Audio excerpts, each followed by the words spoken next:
also chair budget and appropriation committee, which is also the committee of finance in the county assembly.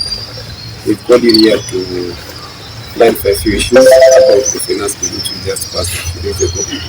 It's an issue that is being contested out here about church tax also features along the streets. One, I'd like to say that we did public participation in all the sub-counties in Kisii, and this issue was raised in a sub-county called Suleka, and people were saying that a few churches in residential places normally make rules for them.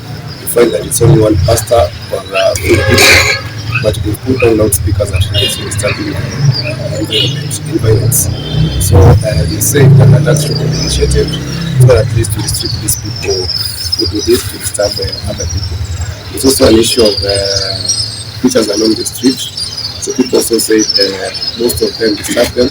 So mwakilishi wa kata ya Bogeka ambayo inapatikana katika eneo bunge la Kitutu Chache Kusini, ambaye pia ni mwanakamati wa kamati ya bajeti.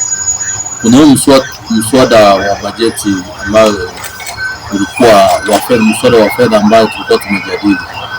Wakati hasa mswada kama hii ya fedha ambayo lazima ikuje tulio sahihi na gavana ndio iweze kutekelezwa, kuna maoni mbalimbali ambapo sisi tunafanya kwa ile kitu kinajulikana kwa lugha ya kimombo public participation.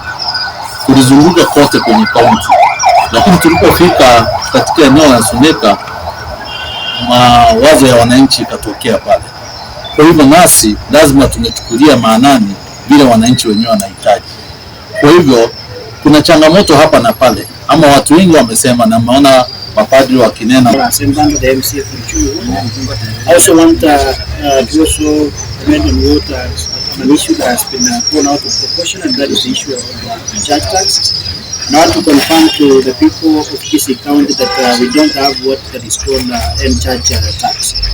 Proposal that came was a proposal that because at times there are a lot of noise that emanates from churches, especially those churches that conduct crusades and preachings at night and pressures. And it was because we wanted them to be regulated. The proposal came forth that, and the only way we could have regulated them is by maybe introducing some form of tax. Because Kisii County, like any county, any government, it must have some fiscal policies, and maybe those who don't know what are these fiscal policies, these are instruments of tax, whereby the government raises money to finance its public spending, and one way which we could have regulated these church activities that maybe to some extent other people may feel that it's an insult, was by us introducing a tax, and it was just a proposal. I want to confirm that that proposal has not seen the light of the day. It has not been assented by His Excellency the Governor, and the Governor is out, and he has already confirmed that he will hold a meeting with all the clergy in Kisii County so that they can have a forum where they can iron all these issues so that we can have a conducive environment. They wanted us to prohibit this thing, and one of the reasons why taxes are there is that they are used as a control measure. So it was initiated at Suleka. We discussed this thing. We've had issues from pastors and members of the clergy, and most of them have said that the cash attack that we put is going to restrict their movements and also activities of worshiping God. As a county, Kisii County here, we also a county which respects God, and we also want to promote Christianity in this county. And we want to appeal to the members of the community and the members of the Kisii County that this tax is not going to be there. Already what we have is a finance bill. It has not been signed to be a finance act. So we've done the necessary amendments, and I want to assure the residents of Kisii County that the church tax, as they call it, will not be there in the finance act, which will be signed. Ule mswada haujawekwa sahihi na gavana liweze kutekelezwa. Kwa hivyo tungependa kusema ya kwamba hiyo ni porojo na ni maneno ambayo hatujui ameepuka kutoka wapi, kwa sababu kuna watu wengine saa zingine hapa wanapenda kucheza ile kitu tunasema ndume ya kawili, kwa sababu wana msimamo, wanasema hiki kesho yao wanaruka pande hii nyingine. Kwa hiyo mimi ningependa kuhimiza wananchi hasa wa hii kaunti yetu ya Kisii, hakuna tozo ama hakuna ushuru itatozwa makanisa, kwa sababu makanisa yako pale kuhubiri, na yanapohubiri ni watu waokoke. na watu kuokoka. Hatuwezi enda kufanya biashara mpaka kwenye kanisa. Tafadhali watu wetu wajue ya kwamba hiyo si ukweli, na wale ambao wanaendeza hiyo uvumi ya uongo wawachane nayo. Hiyo sheria bado ijatiwa sahihi na gavana. For both those Christians and those who are not Christians, because as a government we must ensure that people are safe, those who worship and those who don't worship, because we have what we call fundamental rights enshrined in the constitution, and one of them is the freedom of worship. And we want to ensure that those who have not subscribed to that can also have that right to enjoy an environment where they are not disturbed in any way.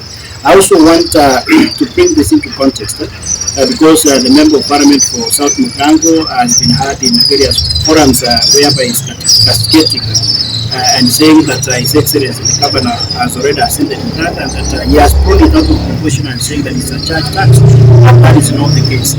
I want to remind His Excellency, our people, that His Excellency has got no interest in saying that he is punishing those Christians because he is also a Christian. Number two, I want to remind Mheshimiwa Osoro that he should concentrate on matters representing his people at the national level. Ours as MCAs, we have got that mandate. We have been given the power to represent our people at the county level. So matters county should be left to us, the honorable members for county assembly, and also should concentrate for his mandate as a member of the National Assembly, and leave us alone to transact the business of the county. About wedding tax, we did have a wedding tax in the previous group, and I want to put it clear with the chairman. We also reduced we actually scrapped off the plans, the amount that people pay for plans for churches. So whoever is going to construct a church in Kisii County will not be paying for plan approvals, it will be free. So in one way or the other, we also encouraging people to construct churches and also worship because it's their right.